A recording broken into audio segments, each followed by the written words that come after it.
BJP में दायित्वधारियों के list से हड़कंप मच गया है। सरकार में दायित्वधारियों की फर्जी लिस्ट चर्चा का इस समय विषय बनी है।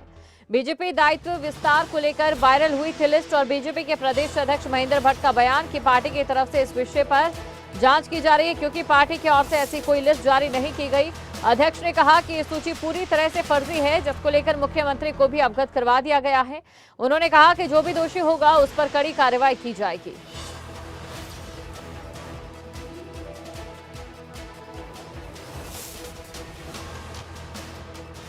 पार्टी अपने कार्यकर्ताओं को समय समय पर दायित्व देती रहती है, चाहे वो संगठन में हो चाहे सरकार में हो। आपने देखा होगा पिछले कुछ दिनों में भी कुछ लोगों को दायित्व मिले। आने वाले समय में जो दायित्व हैं वो मुख्यमंत्री जी निश्चित रूप से उसमें फैसला लेंगे। और कल जो सूची थी और उस पर स्पष्ट है कि वो सूची किसी भी प्रकार से सूची इस प्रकार की मुख्यमंत्री कार्यालय से नहीं निकली है। सारी फर्जी सूचियाँ, इस प्रकार की सूचियाँ आपने कई बार देखा होगा। एक विपक्ष के नेता हैं, पूर्व मुख्यमंत्री, उन्होंने भी इस प्रकार की एक फर्जी सूची डाली थी, बाद में डिलीट कर दी। तो ये फर्जी का खेल लोग यहाँ पे चलते रहते हैं। आने वाले समय में आप इंतजार करिए, जल्द ही हमारे कार्यकर्ताओं को दायित्व भी मिलेंगे और सरकार पर अपनी भागीदारी भी निभाएंगे। तो पार्टी की तरफ से इस विषय पर अब जांच की जा रही है, बयान निकलकर सामने आया है। बीजेपी में दायित्व अधिकारियों की लिस्ट से हड़कंप मचा, क्योंकि ये लिस्ट फर्जी बताई जा रही, जो कि सामने आई थी, जो वायरल हुई थी। बीजेपी दायित्व विस्तार को लेकर एक लिस्ट वायरल हुई थी।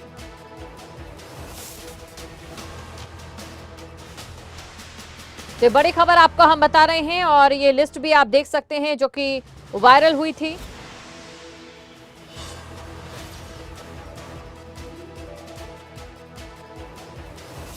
और इसी खबर पर अधिक जानकारी के साथ ब्यूरो चीफ राव शफात अली हमारे साथ बने हुए हैं। राव शफात अली, तो देखिए ये लिस्ट जो वायरल हुई है, अब इसमें जांच का तो विषय है कि कैसे ये वायरल हुई, किसने वायरल की, लेकिन कहीं ना कहीं इस लिस्ट के साथ कोई मंशा भी जुड़ी नजर आ रही है, क्योंकि अक्सर ऐसा देखा है, ऐसा होता है कभी पोस्ट के जरिए कभी लिस्ट के जरिए। दीपिका, ये लिस्ट चर्चा का विषय है इस वक्त, और उत्तराखंड में खासकर, क्योंकि काफी लंबे समय से भाजपा के जो कार्यकर्ता है, नेता है, वो इंतजार कर रहे थे कि कब सरकार उन्हें दायित्व सौंपेगी। और इसके लिए देखिए लिस्ट तो तैयार की जा चुकी है, जैसा सूत्रों के हवाले से खबर है। महेंद्र भट्ट की ओर से नाम दे दिए गए थे मुख्यमंत्री को, लेकिन अभी तक कोई ऑथराइज लिस्ट ऐसी जारी नहीं हुई थी।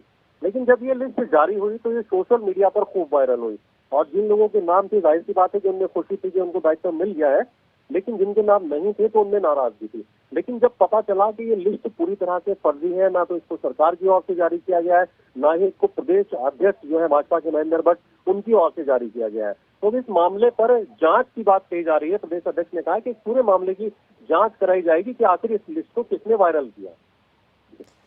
तो बिल्कुल जांच यहां पर करवाई जाएगी कि इस लिस्ट को किसने वायरल किया है। और देखिए ये जो दायित्वधारियों की जो लिस्ट है, ये जो ऑफिशियल लिस्ट है, वो कब तक सामने आ पाएगी राव शफात अली?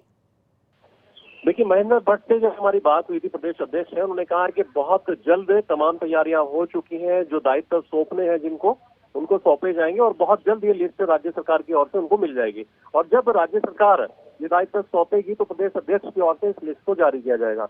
और काफी लंबा समय भी बीत चुका है, कार्यकर्ता इंतजार कर रहे हैं कि कब लिस्ट आएगी। बहुत सारे ऐसे त्योहार भी बीत चुके हैं जब उनको इंतजार था कि लिस्ट आएगी। और अब बड़ी जिम्मेदारी इसलिए भी कह सकते हैं दायित्व की, क्योंकि 2024 के लोकसभा के चुनाव आने हैं, तो उससे पहले ही दायित्वधारियों को बड़ी जिम्मेदारी दी जाएगी कि वो अपने क्षेत्रों में काम करें। तो महेंद्र भट्ट का कहना था कि बहुत जल्द लिस्ट आएगी, ऑथराइज लिस्ट होगी, और जिन जिन लोगों को दायित्व दिए जाएंगे ये सबके सामने खुले तौर पर उस लिस्ट में मेंशन भी होगा। बिल्कुल, शुक्रिया राव शफात अली तमाम जानकारी को दर्शकों तक पहुंचाने के लिए। तो सरकार में दायित्वधारियों की ये फर्जी लिस्ट इस समय चर्चा का विषय बनी है।